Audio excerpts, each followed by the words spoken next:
Hola a todos, les damos la bienvenida a este podcast llamado Coloreando Familias. Mi nombre es Valentina María y soy parte de la Fundación Polari. Este podcast nace gracias al apoyo de Fondo Lunaria y por nuestro interés de que todos puedan conocer familias y crianzas diversas. El día de hoy, siendo nuestro primer capítulo, hablaremos sobre maternidad y paternidad feminista y respetuosa. Ustedes dirán, ¿qué es? ¿De dónde surge? ¿Y cómo podemos llegar todos a ella? Nuestros invitados del día de hoy son María Fernanda y Federico, ambos papás de Nicolás. María Fernanda es la creadora del podcast La Mala Mamá y Federico es su productor. Hola Mafe, hola Fede, qué rico tenerlos aquí en este nuestro primer capítulo. ¿Cómo han estado?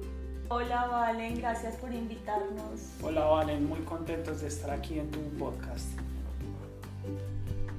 Bueno, ahora sí entremos un poco en contexto. Yo quiero que ambos me cuenten a mí y a nuestra audiencia qué es para ustedes la maternidad y la paternidad. ¿Cómo ha sido esa experiencia?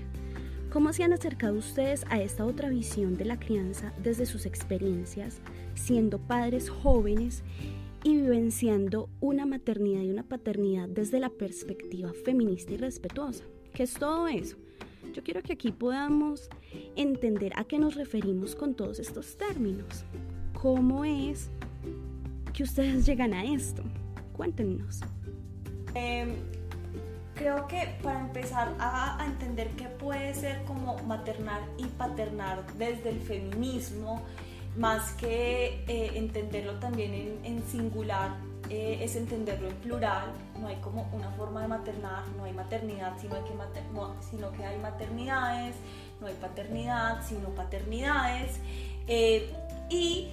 Lo más importante es poder comprender y darle la vuelta a lo que se nos ha dicho que es ser mamás y papás pues a lo largo de la historia, sobre todo pues una madre que bajo la visión patriarcal tiene que ser sumisa, tiene que ser obediente, tiene que ser el ángel del hogar, o sea como la ama de casa perfecta. Si ustedes se han visto Mad Men, hagan de cuenta Betty Draper, tiene que cuidar sobre todas las cosas, no solamente a sus hijos e hijas, sino también a su esposo.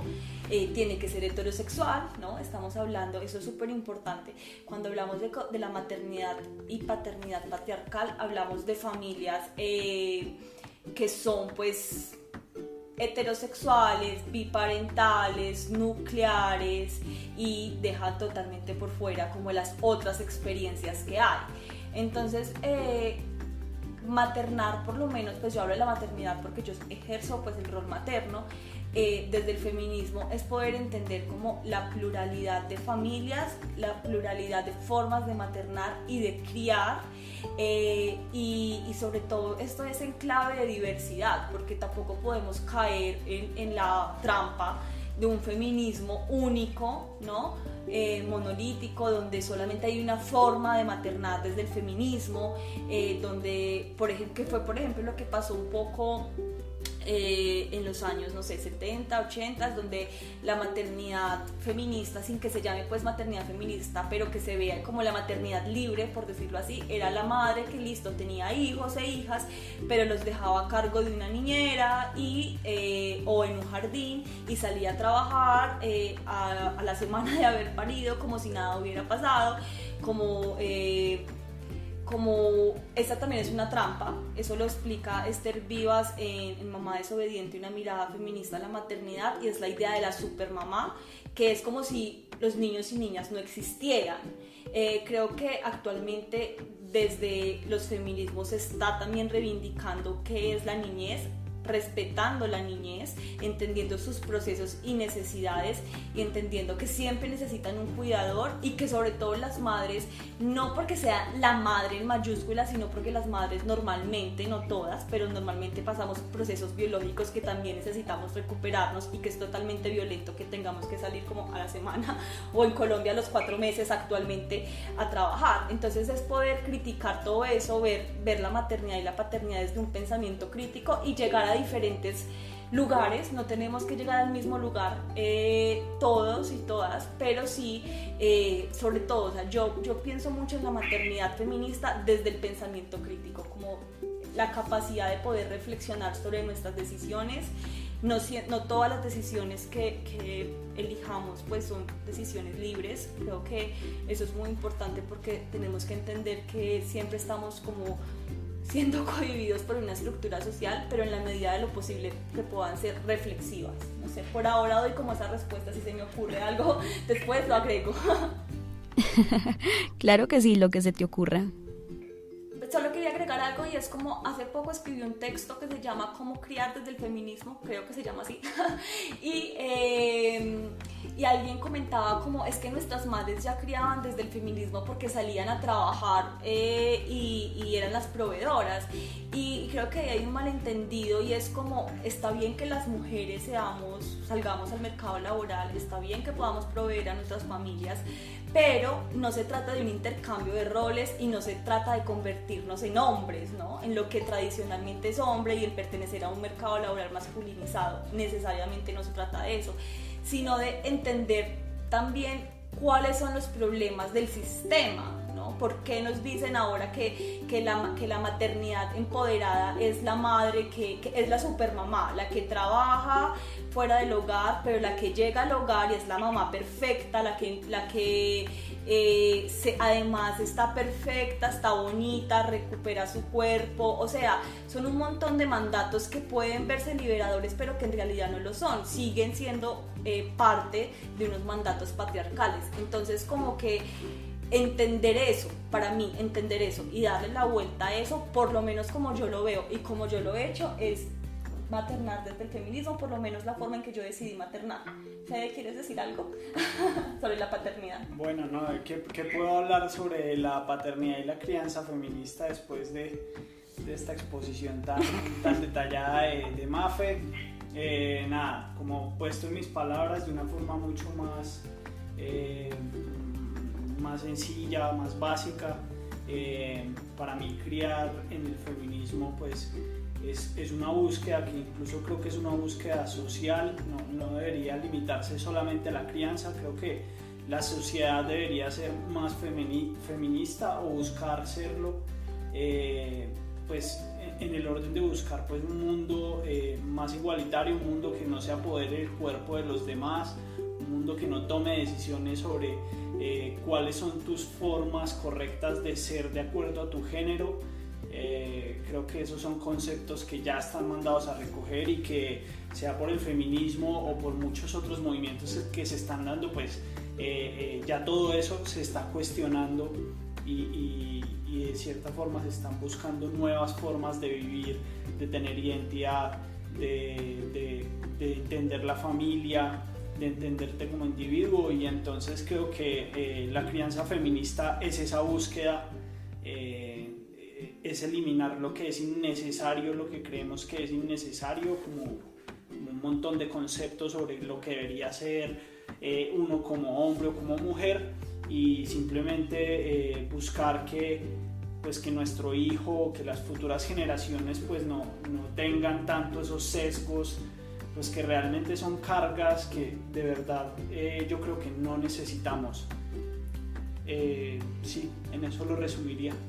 Bueno, hay algo que se me queda de todo lo que ustedes me dicen. Bueno, varias cosas, sobre todo esto de la mamá perfecta, la mamá que siempre está en función de su hogar, de sus hijos, de su pareja, pero que aún así sale al mundo y trabaja, cuando la realidad es que las mamás también son seres humanos, bueno, y los papás también, son seres humanos que sienten, que piensan, que se equivocan, que sienten frustración, pero de alguna forma hemos replicado esta idea de generación en generación. Nuestros abuelos lo creían, nuestros papás, muchos de ellos todavía lo creen, incluso muchos de nosotros todavía creemos esto, cuando pues la realidad es que los papás son seres humanos que sienten un montón de cosas y que son individuales a sus hijos. Y me parece que lo que dice Federico sobre que la sociedad debe ser feminista Me parece una buena forma y una muy bonita forma de poder darle como una vuelta a esta creencia y comprender a los padres como seres humanos. Bueno, yo tengo una pregunta para Fede. ¿Cómo llegaste tú junto a Mafe a esta reflexión sobre la paternidad respetuosa?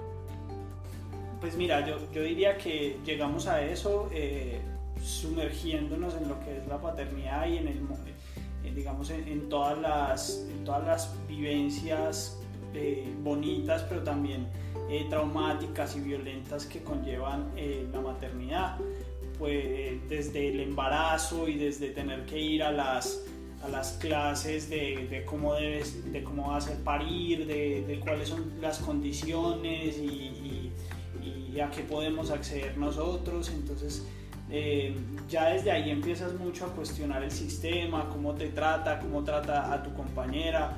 Ella se enfrentó, obviamente, se encontró en el momento en el que nació Nicolás, pues con una realidad muy dura que pues ella tal vez antes no había entendido, y realmente el feminismo fuerte y digamos pasional que ahora ella tiene, pues nació de su propia vivencia, de todo eso que ella percibió como adversidades y que lo son, y que son temas muy difíciles que les tocan en general a todas las mujeres, diría que en Latinoamérica, y simplemente ha sido para mí estar al lado de ella, descubrirlo a través de sus ojos, de sus sentidos, de su experiencia, y darme cuenta de lo injusto pues que ha sido la historia con las mujeres. Incluso pues viendo a Mafe, yo hago el paralelo con mi mamá y cuáles fueron sus luchas, y simplemente nos damos cuenta de que nosotros, aún teniendo esta lucha, pues también tenemos muchos comportamientos machistas o tradicionales, y esto se trata de un proceso, de irlos deconstruyendo, de ir viendo de verdad qué es lo que no creemos que es necesario, pero digamos es un proceso. No es que ya estamos ahí, no llegamos al feminismo y ya estamos como militando en alguna especie de partido político. No se trata de eso, sino como de ir criticando y viendo cómo podemos desde esta creación, desde este núcleo familiar que es como la base de la sociedad, desde esta microsociedad que tenemos acá, pues empezar a cambiar las reglas del juego y ver si podemos crear un mundo mejor para... Yo a Fede solamente le diría dos cosas con respecto a lo que dijo, lo siento, que aterrice un poquito qué son esas violencias, porque muy chévere que quienes vayan a escuchar esto entiendan cuáles son las violencias que una como mujer y también los padres, hombres, se enfrentan en el momento en que nace su hijo. Entonces, por ejemplo, pues Nico nació por una cesárea innecesaria, hubo violencia obstétrica, a Fede nadie le decía cómo estábamos, Nico pues casi se muere, siempre a la mamita pero no el papito, ¿no? Como siempre quitando el rol del padre, del vínculo. Eso a mí me parece súper importante. Fede tuvo que pasar toda una noche solo en una sala de urgencias sin que una enfermera o un doctor o nadie fuera y le dijera como hey, esto es lo que pasa. Entonces eso me parece súper importante, porque a veces como que cuando una habla de las violencias que sufren las madres, dicen como ustedes que sufren, o sea, ustedes pues no hay. Entonces sí me parece como muy importante dejarlo anotado, y esta idea de que el padre sirve solo para proveer, ¿no? El vínculo del padre como algo irrelevante. Y Chimamanda dice algo muy, muy bonito en cómo educar en el feminismo, y es como qué tipo de seres humanos tendríamos hoy si los padres hubieran sido como una presencia activa en la vida y la crianza de sus hijos e hijas. Y yo estoy totalmente de acuerdo. Pues yo no voy a decir que la salvación de la crianza es que los padres estén necesariamente, pero sí creo que podemos empezar a construir otra sociedad y generar, como deconstruir también los roles de género, el rol paterno como ha estado pues concebido y el rol materno a partir de repensar cuáles son los lugares de la madre y el padre, ¿no? Y no es la madre y no es el padre porque la madre sea mujer y el padre sea hombre, sino los roles que ejercemos. Muchas veces los hombres ejercen un rol materno, ¿no? Entonces a eso hay que apuntar, a maternizar como también la paternidad. Ya, solo era eso. Bueno, a mí me parece muy importante hacer una reflexión sobre esto que tú dices, maternizar la paternidad. Qué tan necesario es esto, ¿no?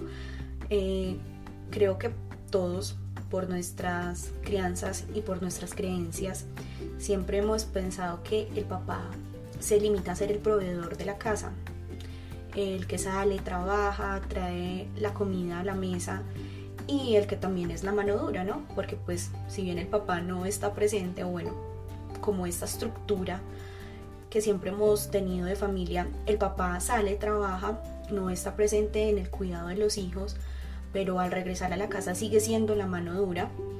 Entonces como que esto del cuidado y el amor que siempre está relegado a la mamá, es lo único que le da como sentido a que la mamá sea la que siente, ¿no?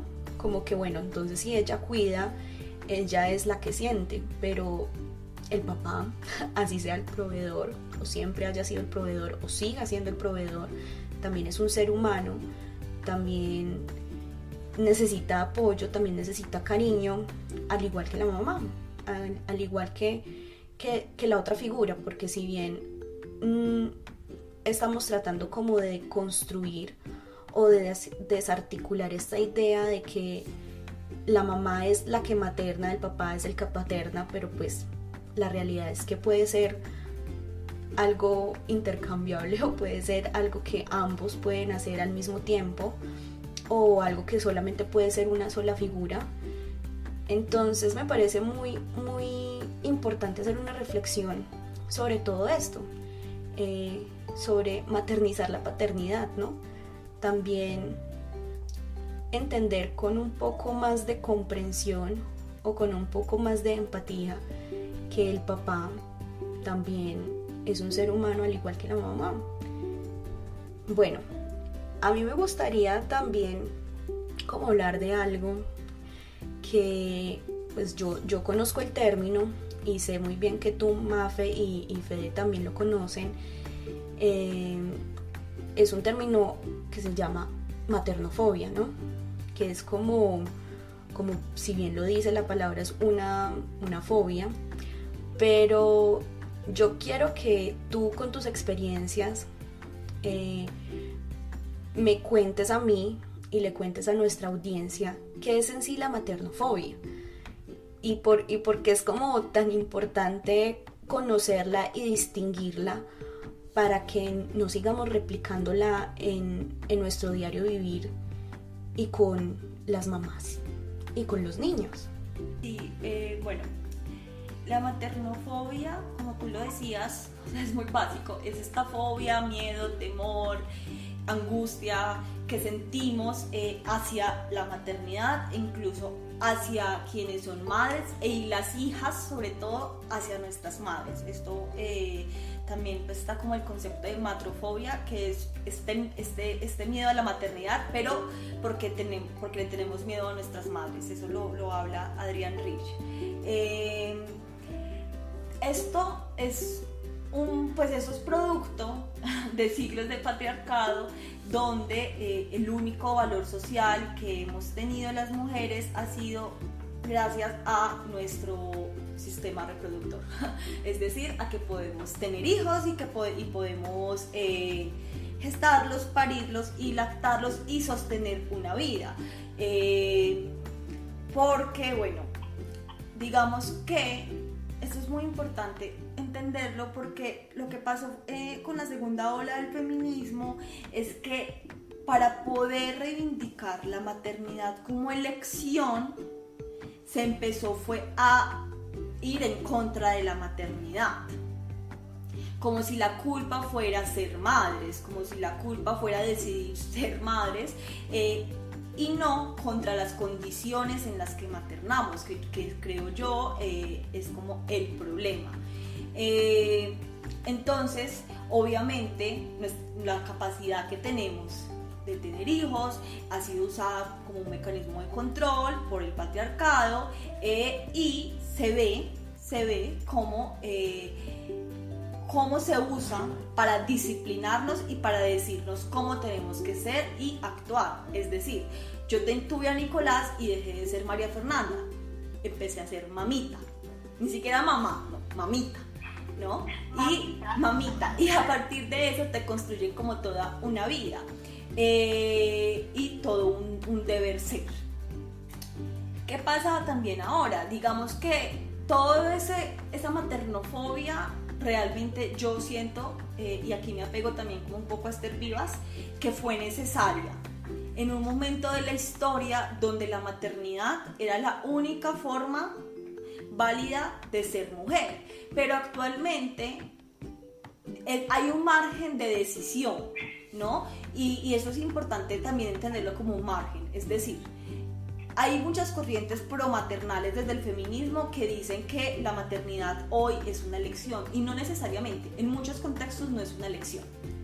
Entonces, pero para quienes podemos elegir ser madres, es importante entender que no necesariamente tenemos que maternar desde el patriarcado, ahí aún cuando toda nuestra socialización y vivencia patriarcal va a estar presente, porque como decía Fede ahorita, esto es un proceso, esto no es como que ya decidí maternar desde el feminismo y desde ahora solo es feminismo, no, esto no funciona así. Es más, todavía tenemos mucho que pensar qué es la maternidad feminista y qué es la crianza feminista. Eso no se puede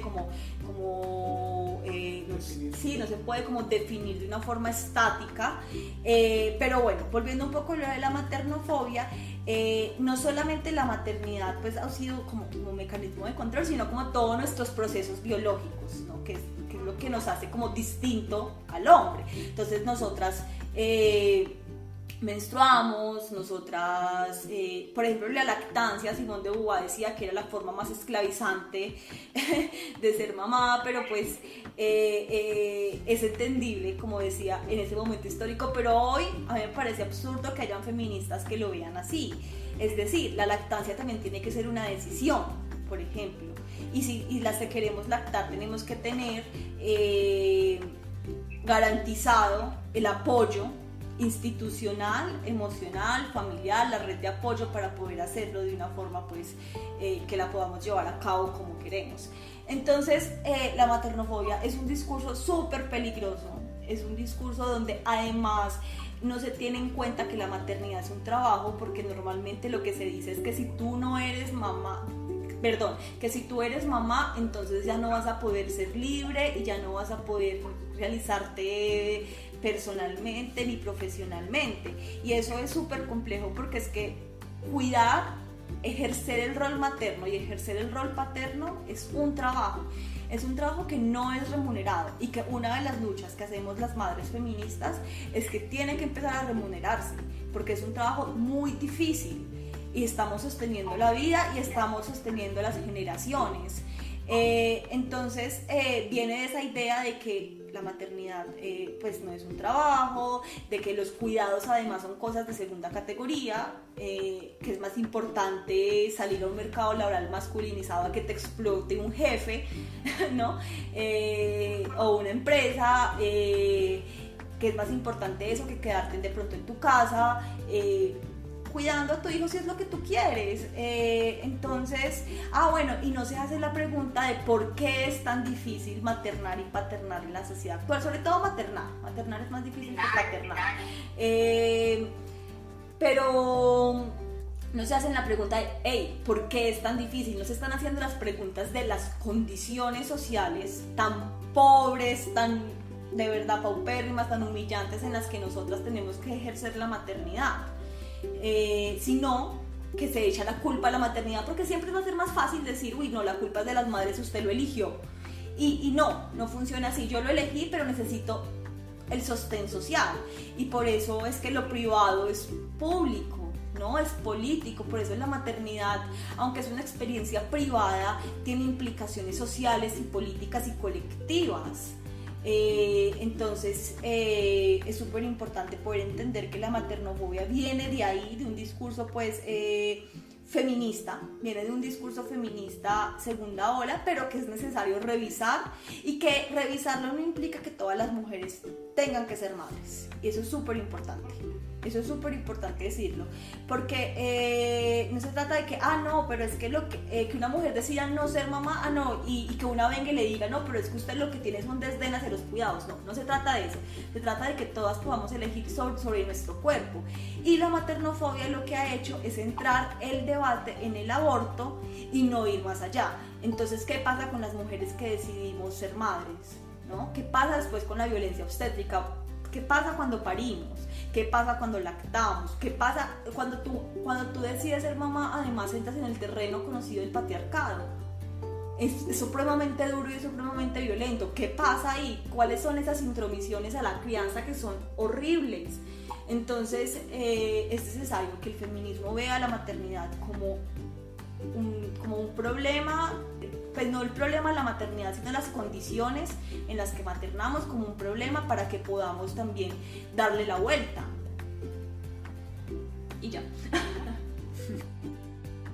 Sí, yo creo que todas y todos de muchas formas hemos replicado estas creencias y no nos hemos detenido a pensar esto cómo puede herir al otro o a la otra, ¿no? Pero bueno, entonces, ¿cómo crees tú que podemos llegar a desarmar estas creencias? O, bueno, mejor, ¿cómo podemos llegar a educarnos nosotros mismos y cómo podemos llegar a educar al otro para no seguir creyendo y replicando todas estas cosas? Yo creo que voluntad, pues lo primero es voluntad. O sea, yo te podría recomendar libros, yo te podría recomendar películas, yo te podría decir como personas que son maternofóbicas vayan y acompañen a una mamá todo un día y miren las condiciones en las que materna, y no para que digan, uy, la culpa es de ese niño que le cagó la vida a esa mujer, porque además la maternofobia viene con la niñofobia, que es supremamente delicada y violenta hacia la niñez. Te podría decir todo eso, pero... Claro, a mí me gustaría que habláramos un poco más sobre esto, sobre la niñofobia, porque creo que está muy normalizada. Yo lo veo a diario con niños en mi familia, o niños en la calle, o niños en muchos espacios, y me parece muy violento y muy peligroso. A mí me gustaría que habláramos un poco más sobre esto. Pero eso viene como también desde hace mucho tiempo, no es un fenómeno contemporáneo. O sea, la niñez siempre se ha visto como los adultos del futuro, ¿no? Pues hablo de sociedades occidentales, de seres que tienen que adiestrarse para poder ser funcionales a un tipo de organización. Por eso la violencia es una forma de niñofobia, es una forma como de disciplinar lo que se supone que está mal, cuando vamos a ver y entendemos mucho de los procesos biológicos de los niños y las niñas. Es normal que actúen de determinada forma, es normal que los niños y las niñas peleen entre ellos, es normal que mientan a sus padres, por ejemplo, es normal que griten, es normal que a veces sean fastidiosos, es normal que lloren todo el tiempo, y todo esto, cuando digo es normal, es que también tienen como unos procesos biológicos de por medio y cerebrales. Su cerebro apenas se está desarrollando. Entonces, cuando no tienen lenguaje, la única forma que tienen de comunicar que algo está mal es llorando. Entonces, bueno, es normal que no quieran compartir con sus amigos, es normal muchas cosas que hemos patologizado, ¿no? Y esa es como también la patologización de la infancia. Y lo que hacemos es disciplinarlos normalmente a través de la violencia cuando hacemos a lo que no nos gusta. Y ahí es la pregunta, ¿no nos gusta por qué? ¿No? ¿Y no les gusta a quién? A los adultos. Entonces la niñofobia va del lado del adultocentrismo.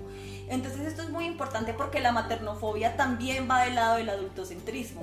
Es decir, hay un feminismo adultocentrista, ¿no?, que no se está cuestionando la forma en que incluimos como a todos los seres humanos, en que les están echando la culpa a los niños y a las niñas de existir y de cagar en la vida a las mujeres, y no se están pensando qué es lo que es el adultocentrismo y cómo es de patriarcal, porque si tú te pones a ver, claro, el adultocentrismo es primar sobre todo al adulto y construir una sociedad en torno a lo que es adulto, pero no cualquier adulto. Un adulto blanco, un adulto heterosexual, un adulto burgués, un adulto con dinero, un adulto como las características pues de lo que podemos considerar persona universal. Por eso esos conceptos son como tan problemáticos. Entonces la niñofobia es eso, la niñofobia no tiene en cuenta a los niños como seres humanos, como ciudadanos. Recuerda que nosotros nos convertimos en ciudadanos a los 18 años, no como sujetos de derechos, pero bueno, creo que actualmente pues hay como una mirada un poco más amplia hacia lo que es la niñez, y ahí va pues al título que le pusieron como a este capítulo, que es criar desde el feminismo, pero también desde el respeto, y el respeto es entender que los niños y las niñas son seres humanos que tienen también necesidades, que muchas veces esas necesidades pues también nos chocan a nosotros como adultos, porque pues yo no te voy a decir que para mí es fácil querer sentarme a escribir o a leer un libro y tener que estar pendiente de Nico o resolverle el problema que tenga en ese momento. O sea, no es fácil, pero eso implica tener un hijo o una hija. Entonces eso es importante, es importante como una mirada distinta hacia lo que es la niñez, que va de mano, pues de la mano de no tener como este desdén tan profundo e internalizado hacia los cuidados, que va de la mano de no ser maternofóbicos, ¿no? No sé si Fede quiere como agregar algo respecto a eso, porque tú que dices que eras re niñofóbico. Creo que Mafe pues, ha dicho todo lo más importante. Yo simplemente agregaría que los medios de comunicación, el cine, la publicidad y todos estos pues, medios que están como tratando de crear un ideal de vida, un ideal, como dice Mafe, blanco, heterosexual, del primer mundo, pues nos vende un estilo de vida de mucho consumo, de cero responsabilidades, y de solamente pues autocomplacerse, de poder desechar las relaciones o de poder digamos eliminar a cualquiera de tu vida. Pues creo que esos ideales lo que hacen es alimentar estos conceptos pues de maternofobia y de niñofobia. Ella es súper importante también porque, bueno, yo no, pues, se me había olvidado decirlo, y es que el feminismo maternofóbico normalmente es un feminismo liberal. El feminismo liberal es supremamente afín al sistema capitalista, ¿no? Y a esta modernidad sin vínculos, y esta idea de que la libertad es hacer lo que se nos da la gana, no pensar en los demás, ser empoderadas. Yo, por ejemplo, tengo como un problema muy grande con el concepto de empoderamiento, me parece tenaz. No tener vínculos, y es como lo que Simone Bauman llama pues la sociedad líquida o la modernidad líquida. Y actualmente hay algo muy bonito que se está hablando también desde los feminismos, y es, bueno, hay que entender los vínculos, hay que entender la importancia que tiene para los seres humanos construir vínculos fuertes, porque además eso nos da seguridad en un mundo que no controlamos, pero que esos vínculos estén mediados por la elección. Entonces ahí es cuando decimos como que la maternidad y la paternidad tiene que ser elegida.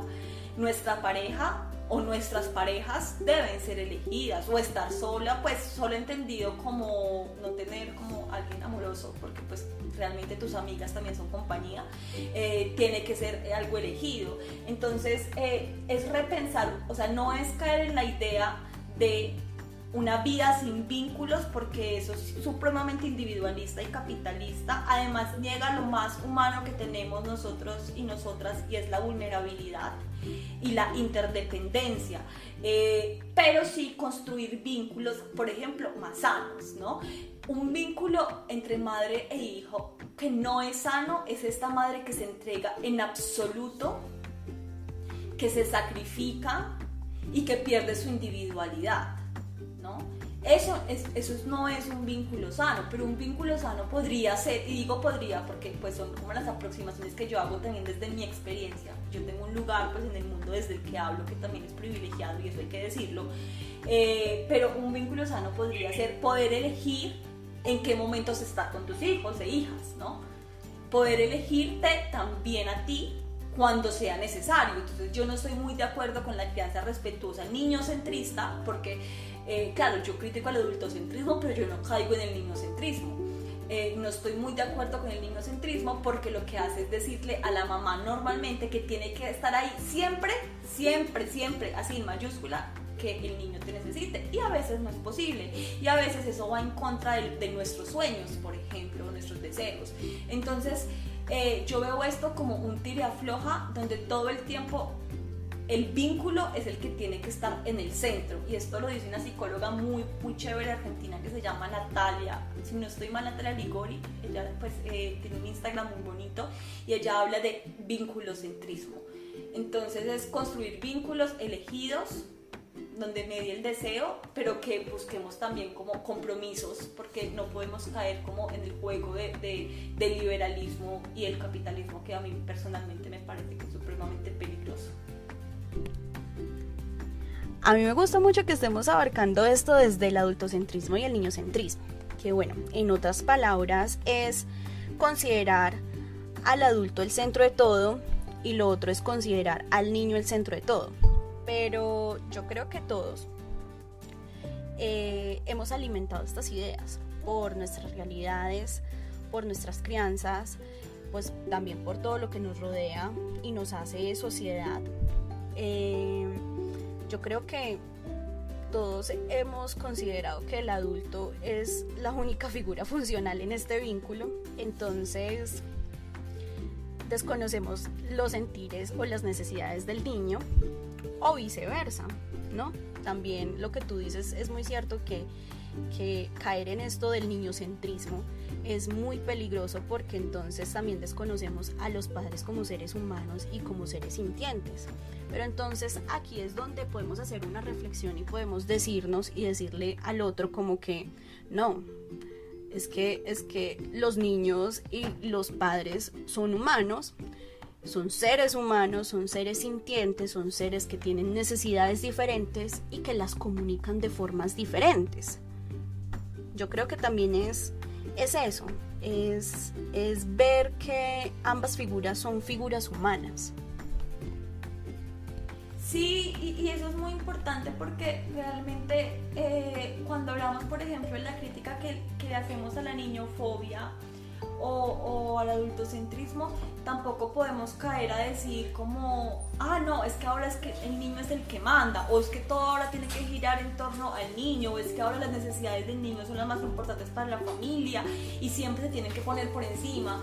Eso es caer como en el otro extremo, que también es como un poco peligroso, y a mí me gustaría dejar aquí como esa anotación para que no se vaya a malinterpretar como la crítica a la niñofobia, porque sí siento que también es peligroso anularnos como seres humanos, como cuidadores. O sea, somos cuidadores y los cuidadores también necesitan ser cuidados. Yo soy mamá, pero yo también necesito que me maternen, y Fede me materna muchas veces, ¿no? Maternar, qué palabra tan bonita. A mí me parece muy importante que mencionemos después de todo lo que tú me dices, que los padres no son máquinas, ¿no? Lamentablemente todos creemos o crecimos creyendo que el papel de ustedes era simplemente ser los proveedores y trabajar y traer la comida y el dinero a la casa, pero pues no es así. La verdad es que ustedes no son robots, no son máquinas. Pero siento que esta conversación nos puede ayudar de pronto a que de boca en boca podamos llevar este mensaje o podamos llevar esta reflexión para que humanicemos también la experiencia humanicemos esta experiencia de ustedes siendo padres y siendo también seres humanos que sienten al igual que los niños. Obviamente pues aclarando que las relaciones deben ser saludables y equitativas, en este caso pues la relación de ustedes como padres con sus hijos, y deben siempre venir desde el respeto y el entendimiento, y pues que los niños no tienen las mismas herramientas que los padres para comunicar lo que sienten, ¿no? Y eso que no todos los adultos, ¿no? A muchos adultos nos ha tocado ir a buscar las herramientas con un terapeuta. Entonces, o sea, es como pedirle, a veces le pedimos a los niños lo que no pueden dar. Y lo que nosotros tampoco damos, ¿no? Es como, es súper absurdo. O sea, tú le dices a un niño, no grites, pero tú gritas. O le dices a un niño, no me golpees, pero tú lo golpeas. Entonces, sí, igual, es un proceso, o sea, es de no acabar. Pues yo grito, yo pues no he caído en pegarle a Nico y espero nunca hacerlo, pero también siento que si en algún momento lo hago, voy a tener las herramientas para poder transitarlo, pedirle perdón porque sé que no es la manera. Y entender que, como tú dices, no somos máquinas, a veces es muy difícil y la crianza es muy difícil, y más en esta sociedad donde nos dejan solos y solas a quienes criamos. Claro, entonces muchas veces le pedimos a los niños gestionar estas emociones o manejarlas, en otras palabras, pero ni nosotros mismos muchas veces sabemos cómo hacerlo. Entonces, ¿qué hacemos ahí? ¿Cuál es la respuesta o la solución a esto?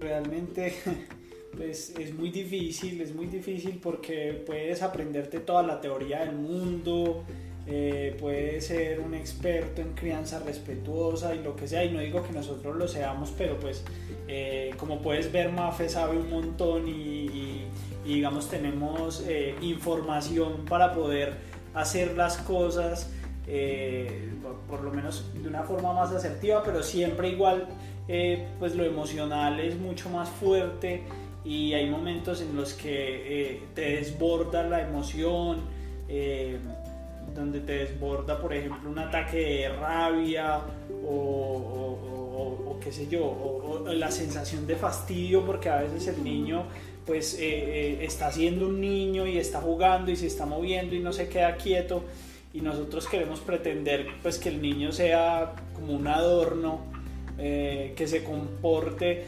a los 2 años como si ya fuera un adulto y que se quede quietico y callado, y nos parece que eso es lo que es un niño sano, un niño de bien, y precisamente lo que él tiene que estar haciendo es corriendo y saltando, y es como que entendemos el mundo al revés y queremos de verdad que sean otra cosa, y creo que así nos los estamos tirando. Pues yo no soy quien para decir cuál es la mejor forma de crear los humanos del futuro o de acompañarlos, pero creo que esa ha sido la forma en la que se ha venido haciendo, la de pretender que sean como adultos, y bueno, creo que ese es el principio de muchos problemas, uno de los principios de los tantos problemas que tenemos hoy en día como sociedad. Entonces, bueno, no sé si me fui muy lejos, pero es como lo que humildemente puedo yo aportar a esta discusión, pues que tiene un trasfondo tan complejo y que se escapa de mi discurso. Igual yo no usaría la palabra nos los estamos tirando, ¿no? Porque finalmente eso también es culpabilidad, lo que han hecho siempre, culpabilizar a los madres y a los padres que hacemos lo que podemos con lo que tenemos. Yo creo que hace 20 años, 30 años, 40 años, cuando no existía la información que existe hoy respecto a la niñez, al cerebro del niño, a otras cosas, pues hacíamos, o sea, nuestros padres no tienen la culpa.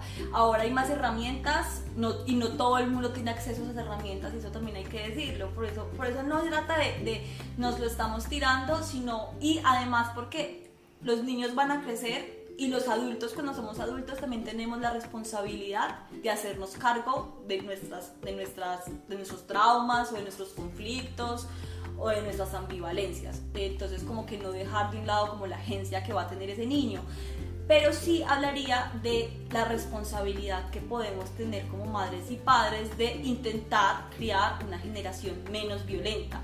No sabemos todavía cómo va a ser, ¿no?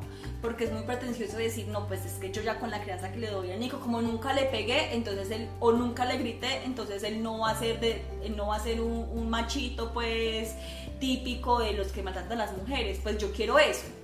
Yo lo deseo y espero de todo corazón que la crianza que le estemos dando a Nico, pues, le ayude a formarse como un ser humano empático, respetuoso, y todo lo que queremos, pero yo no puedo asegurar que eso vaya a pasar. Total. Se trata también de humanizar la crianza. Claro, sí, es que también es humanizar la crianza, ¿no? Es también entender que ustedes como padres son seres humanos y que ustedes trabajan y hacen las cosas también con los conocimientos que tienen y con las herramientas que tienen a la mano, y que las cosas que los hijos puedan hacer o puedan creer después de que ustedes ya se encargarán de enseñarles o cuidarles tampoco depende enteramente de ustedes. Es entender eso, es entender que ustedes no son responsables de los actos que ya los hijos como adultos hagan, porque ustedes en la niñez de ellos hicieron todo lo que pudieron con lo que sabían, los cuidaron y les enseñaron con absolutamente todas las herramientas que estaban al alcance de ustedes.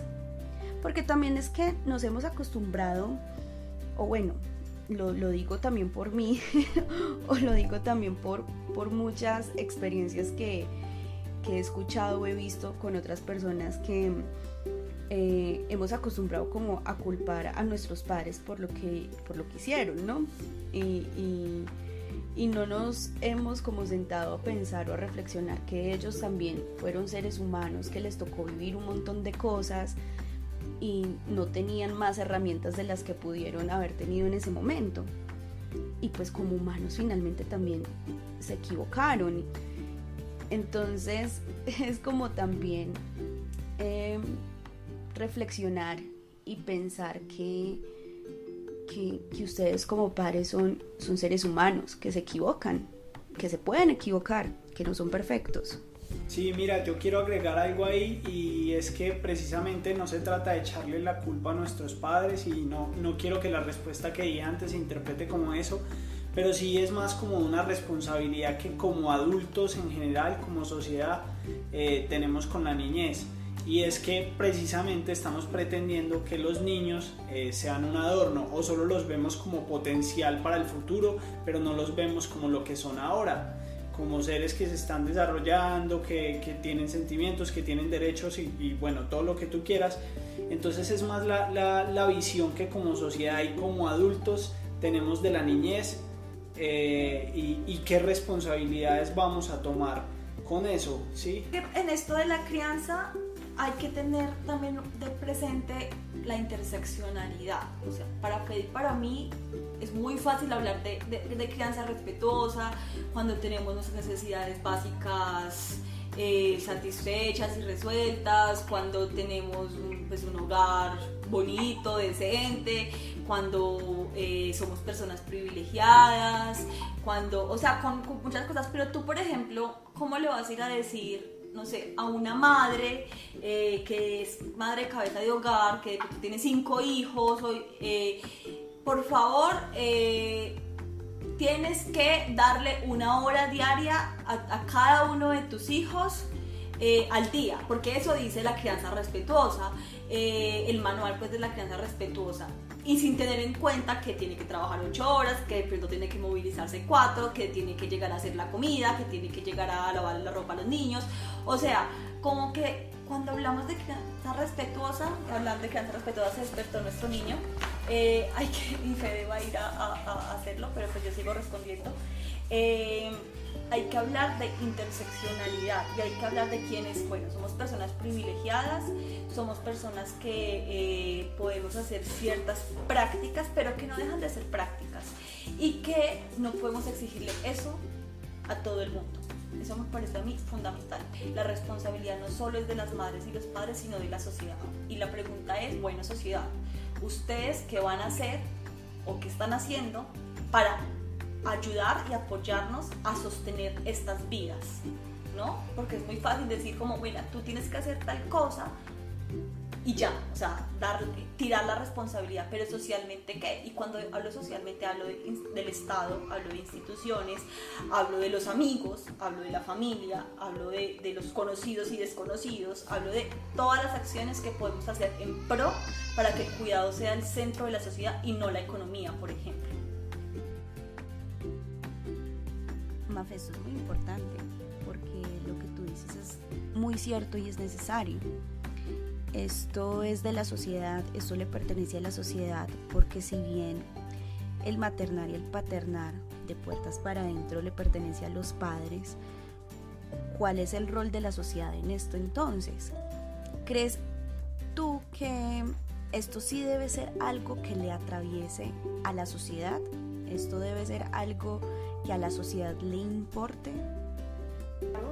Porque es que las madres estamos reproduciendo la vida. No hay sociedad sin madres y sin padres. No, nosotras y nosotros estamos cuidando las generaciones, y no solamente las madres y los padres, por ejemplo también los maestros, por ejemplo, y las maestras, ¿no? Las personas que se dedican a las labores del cuidado. Entonces, en la visión individualista es como, no, solamente la que es mamá y el que es papá, pues se encarga del cuidado. Y no, la maternidad, como yo decía ahorita, y la maternidad y la paternidad y los cuidados son acciones y roles que son privados, pero que tienen implicaciones colectivas, y en esa medida la colectividad se debe como hacer cargo también.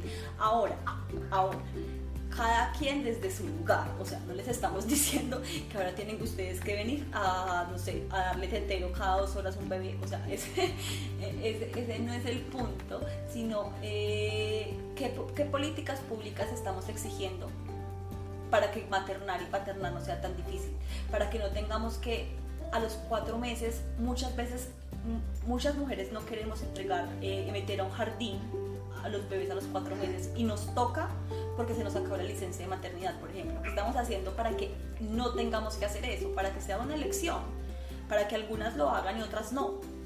Por ejemplo, ¿cómo socialmente estamos exigiendo eso?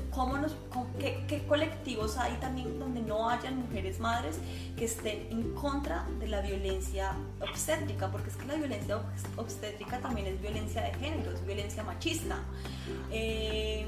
Como amigos y amigas, ¿cómo estamos acompañando a quien se acabó de convertir en madre y padre en nuestro círculo cercano? ¿No? ¿Cómo estamos generando ese sostén y esa red? Nuestras familias, ¿cómo se están involucrando?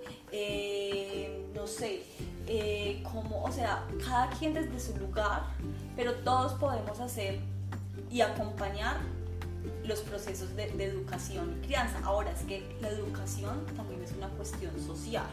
La educación, con todas las personas nos estamos educando, ¿no? Y la educación no es solamente la que se encuentra en el colegio o la que se encuentra en la familia.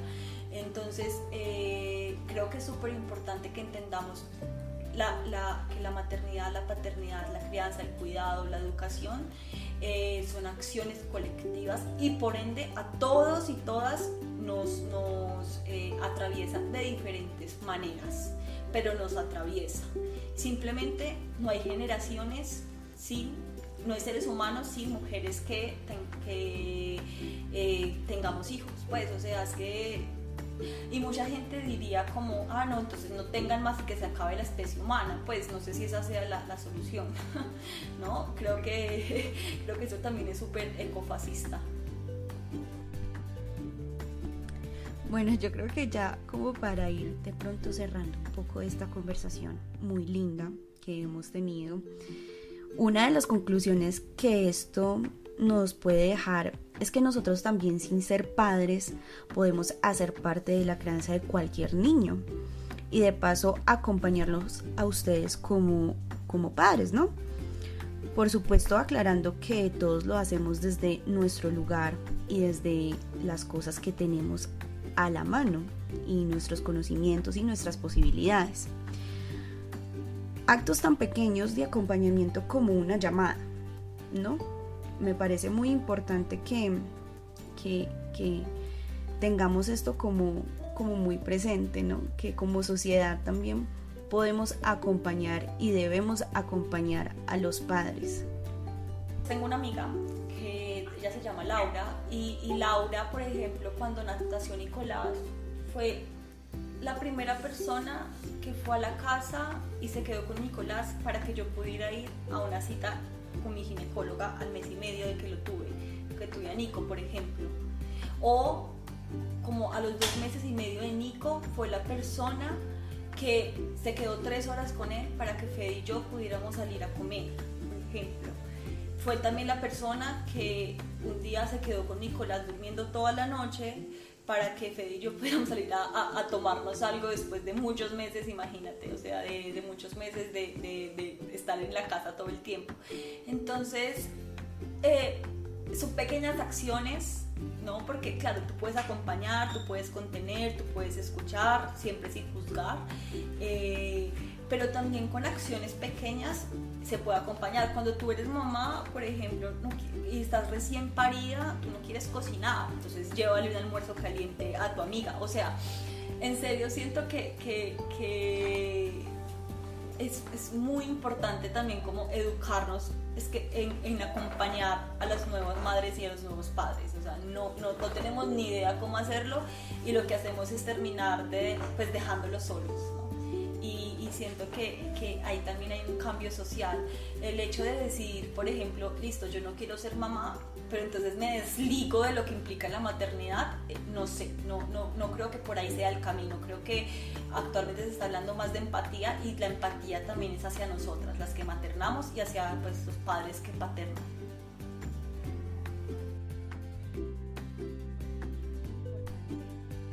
Que aclaremos que las maternidades y las paternidades todas son diferentes, todas vienen de lugares diferentes. Y lo importante es entender que la diferencia en las crianzas son válidas y no son lineales y no hay una fórmula para criar. Todas las crianzas vienen de situaciones sociales, emocionales muy diferentes. Entonces no hay como una fórmula para decir cuál crianza está bien o cuál crianza está mal. Simplemente son diferentes y todas son válidas. Sí, total, yo por eso no soy amiga de los tips. Por eso cuando me preguntan ¿y cómo se ejerce una crianza feminista? Yo no te digo y tienes que hacer esto y esto y otro y lo otro, porque en esto de entender la interseccionalidad hay que entender que no es lo mismo para todas y todos, y que no todos y todas tenemos las mismas posibilidades, ¿no? Incluso a veces ni siquiera son las posibilidades materiales. Por ejemplo, a veces son las mentales, ¿no? La crianza respetuosa, por ejemplo, en su vertiente más absoluta te dice que tú nunca le puedes enseñar a dormir a un bebé, porque los bebés por su cerebro es normal que se despierte en los primeros 6 años de vida muchas veces en la noche. Pero a mí esperar todo eso me estaba generando un problema de ansiedad horrible y de maternidad arrepentida. Entonces también es como entender cuáles son nuestras capacidades, cuáles son nuestros límites, y el límite para cada quien es distinto. Para Fede es otro, ¿no? Para mí pues era como el tema del sueño y otras cosas, pero ese era como el límite, y ahí fue cuando yo dije, pucha, yo no puedo hablar más de tips, yo no puedo hablar más de crianza respetuosa desde un punto de vista totalizante, porque era lo que venía haciendo con la primera temporada del podcast, y es revisarse, es hacer autocrítica y es como también emprender caminos y construirlos. Eso para mí son las maternidades feministas, construir caminos que nos hagan sentir también cómodas con el rol materno, porque maternar y paternar es supremamente difícil. Tener una vida a cargo es supremamente difícil, para hacernos la más difícil a punta de mandatos. Redondear también lo que decía al principio, yo creo que el tema de perseguir el feminismo, yo veo el feminismo como un medio para llegar a una sociedad como más igual, una sociedad que respete los cuerpos, una sociedad que reconozca que hay una deuda histórica, y simplemente si todos caminamos hacia allá, pues es creer también en que así podemos construir un mundo mejor. Y puede sonar muy utópico, pero pues bueno, lo que uno persigue en la crianza pues es un mundo mejor para nuestros hijos y las generaciones que vengan después de ellos. Entonces creo que sí se vale ser utópicos y soñar con un mundo pues mejor. Y qué mejor medio para llegar allá que el feminismo, pues lo dice un hombre, pero pues a mí sí me ha parecido un camino pues lleno de críticas y de búsquedas pues muy interesantes para llegar allá. Entonces nada, a mí me gusta este camino y seguiremos yendo hacia allá y esperando que sea lo mejor. Sí, sobre el feminismo que dice Fede, yo también lo veo como un medio, pero no cualquier feminismo. Yo creo en un feminismo que no sea maternofóbico, que no sea antiniñez, un feminismo que tampoco sea transfóbico, un feminismo antirracista, anticolonial, ¿no? Un feminismo ecológico también, en cierta medida. Como que creo que el feminismo es un medio. Fede dice pues que le parece que es como puede ser el gran medio. Para mí es como uno de tantos. Yo considero que más que el feminismo es la ética feminista. Creo que a eso pues le apunto yo, a tener como una ética feminista donde el cuidado además esté en el centro, porque es que el cuidado no es solamente el cuidado hacia nuestros hijos e hijas, es el cuidado incluso hasta el planeta en el que vivimos y hacia nosotras mismas y nosotros mismos. Bueno, muy importante que a todos se nos quede lo que acabas de decir. Me parece que toda esta conversación ha tenido una conclusión muy, muy bonita y ojalá se nos quede algo de todo esto que hemos hablado. Bueno, Mafe, Fede, muchas gracias por este espacio, muchas gracias por ser nuestros primeros invitados. Yo sé que a estas horas de la noche no es fácil sacar tiempo. Les agradezco infinitamente. Esto es aprendizaje, esto es algo que a muchas personas nos puede servir a largo o corto plazo. Entonces, muchísimas gracias por todo y quiero que de todo esto lleguemos a una conclusión y lleguemos a lo más importante, y es que maternar y paternar desde el feminismo y desde el respeto es entender que todas las maternidades son diferentes y como son diferentes también son válidas. Lo importante también es acompañar a los padres, porque finalmente hacemos parte todos de la sociedad y el maternar y el paternar son pilares de la sociedad, pero pilares que deben estar unidos y deben estar basados en el respeto a la diversidad, a la diferencia. Entonces es muy importante que aquí, gracias a Mafe y a Fede, logremos entender esto desde esta perspectiva. Gracias, Valen, espero no haber hablado muy enredado. Sí, igual, muchas gracias, perdona ahí por las interrupciones y nada, desearte lo mejor en este podcast que apenas empieza, que les vaya muy muy bien. Abracitos. Bueno, y también gracias a todos los que nos puedan escuchar. Los estaremos acompañando por 2 meses con esta temporada llamada Coloreando Familias. Por favor, estén pendientes porque vendrán muchos más capítulos con más personas. Y bueno, recuerden que mi nombre es Valentina María y los estaré acompañando durante este tiempo. Y esto fue Maternidad y Paternidad Feminista y Respetuosa.